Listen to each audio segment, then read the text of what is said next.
যোগী আদিত্যনাথ সাংবাদিকদের মুখোমুখি হচ্ছিলেন। प्रयागराज महाकुंभ में श्रद्धालुजनों की भारी भीड़ है। लगभग 8 से 10 करोड़ श्रद्धालु इस समय प्रयागराज के अंदर मौजूद है। कल भी 5.5 करोड़ श्रद्धालुजनों ने महाकुंभ का स्नान किया था। ये जो भारी दबाव श्रद्धालुजनों के कारण और श्रद्धालुओं के संगम नोच पर जाने के कारण वहाँ पर एक बना हुआ है, लेकिन पूरा प्रशासन मौके पे वहाँ मौजूद है।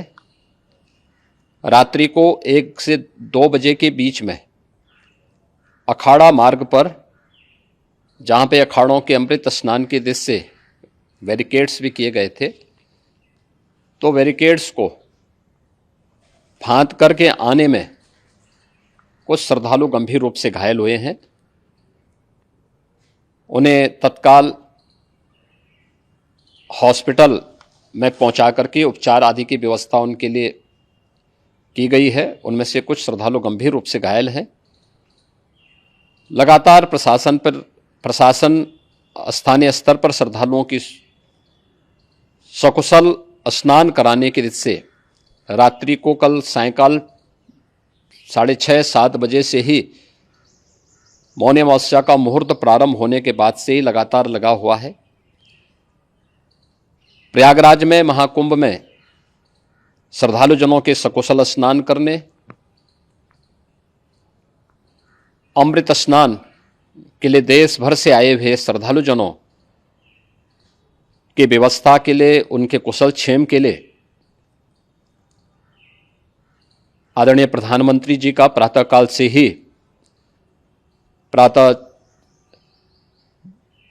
से ही उनके लगभग 4 बार प्रधानमंत्री जी ने हालचाल लिया है।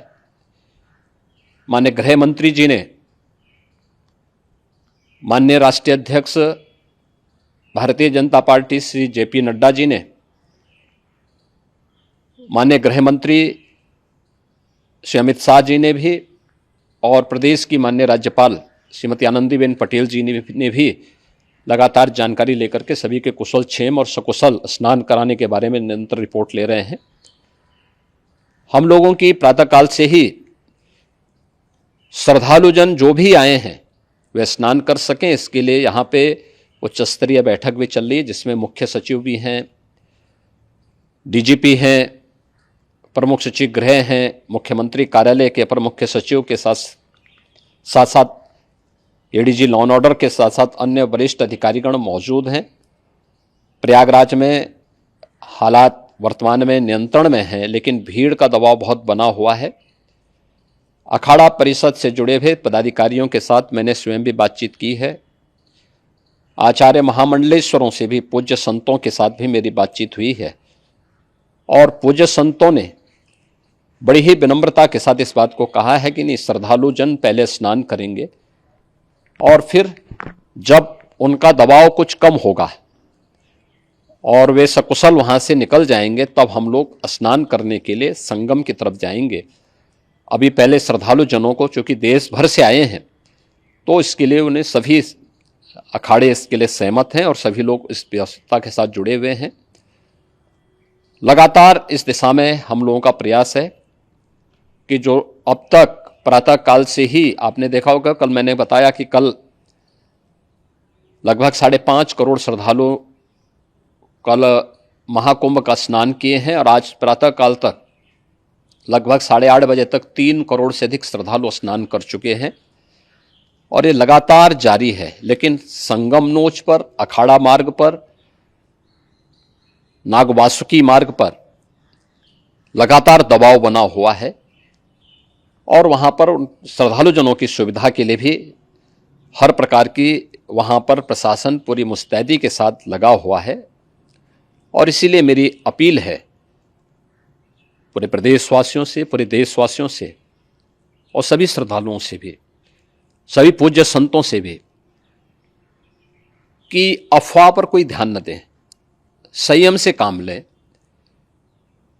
यह सब आयोजन सभी लोगों का है। प्रशासन उनकी सेवा के लिए पूरी तत्परता के साथ लगा हुआ है। केंद्र और राज्य सरकार पूरी मजबूती के साथ वहां पर हर प्रकार का सहयोग करने के लिए तत्पर है। लेकिन कोई किसी अफवाह पे ध्यान न दे। कोई भी व्यक्ति नकारात्मक अफवाह फैलाने का प्रयास करेगा, उस प्रकार से नुकसान हो सकता है।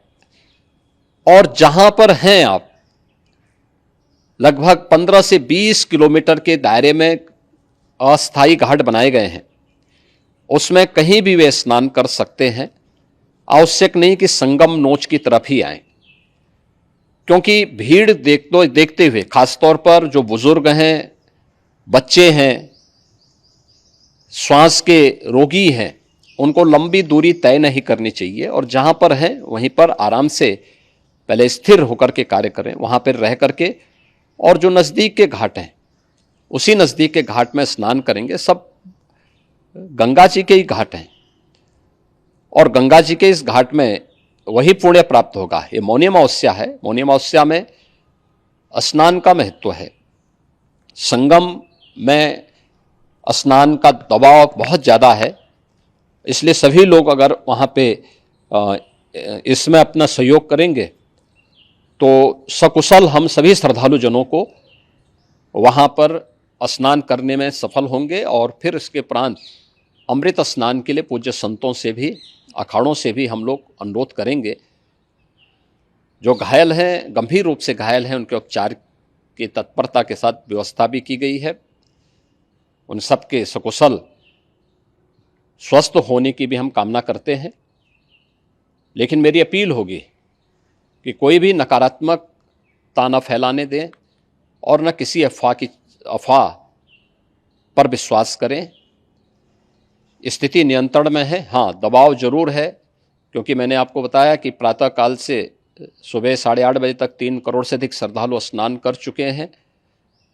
और पूरे मेला क्षेत्र में अगर हम देखेंगे, प्रयागराज में हम देखेंगे, तो लगभग 9 से 10 करोड़ श्रद्धालु इस समय वहाँ पर मौजूद है, जिसमें से 3 करोड़ यह वापस जा रहा है। इसके लिए रेलवे ने भी मेला स्पेशल लगाई हुई है। प्रातःकाल से लगभग 40 मेला स्पेशल प्रयागराज स्टेशन से, जोशी स्टेशन से, अन्य स्टेशन से श्रद्धालुओं को लेकर के सकुशल स्नान कराने के बाद उनको लेकर के गंतव्य की ओर आगे बढ़ी है। और लगातार ये प्रक्रिया वहाँ पर आगे बढ़ाई जा रही है। होर्डिंग एरिया भी बनाए गए हैं। प्रशासन जो वहाँ पर डायरेक्शन दें, मुझे लगता है सब लोग उसका पालन करेंगे तो सकुशल, क्योंकि पूरा दिन भर देर रात्रि तक अमृत स्नान का मुहूर्त है। मौनी अमावस्या का जो मुहूर्त है पूरे रात्रि भर है। इसलिए ये नहीं हो केवल इस पे कि हम अभी स्नान करेंगे, आवश्यक नहीं, कभी भी आप स्नान कर सकते हैं। तो उस पर जरूर सभी से मेरी विनम्र अपील होगी कि वे लोग उस पर सहयोग करेंगे तो सकुशल सभी को स्नान कराने में और सकुशल इस महापर्व को आयोजित करने में प्रशासन को और शासन को मदद मिलेगी। যোগী আদিত্যনাথ সাংবাদিকদের মুখোমুখি হয়েছিলেন। উত্তরপ্রদেশের মুখ্যমন্ত্রী তিনি জানিয়েছেন গতকাল প্রায় 5.5 কোটি মানুষ স্নান করেছেন। মৌনী অমাবস্যার পর আজ সকালে এখনো পর্যন্ত প্রায় 3 কোটি মানুষেরও বেশি স্নান করেছেন। ভিড়ের প্রচুর চাপ রয়েছে, কিন্তু রাজ্য এবং কেন্দ্র তারা একযোগে চেষ্টা করছেন যাতে সমস্ত মানুষ সুষ্ঠুভাবে স্নান সারতে পারেন। মৌনী অমাবস্যা উপলক্ষেই কিন্তু এই এত ভিড়, এমনটাই তিনি জানালেন। একই সঙ্গে তিনি বলছেন যে সঙ্গমের দিকে যেন না যাওয়ার চেষ্টা করেন মানুষ। অন্তত 15 থেকে 20 কিলোমিটার দীর্ঘ গঙ্গার তীরে অস্থায়ী ঘাট তৈরি করে দেওয়া হয়েছে। মানুষজন যেন সেখানে স্নান করে নিজেদের গন্তব্যে ফিরে যান, ভিড় এড়ানোর চেষ্টা করেন, প্রশাসনের সঙ্গে সহযোগিতা করেন এবং অবশ্যই অযথা গুজবে যেন কান না দেন। গুজব যেন ছড়ানো না হয়। রাজ্য প্রশাসন, উত্তরপ্রদেশ প্রশাসন তৎপর রয়েছে।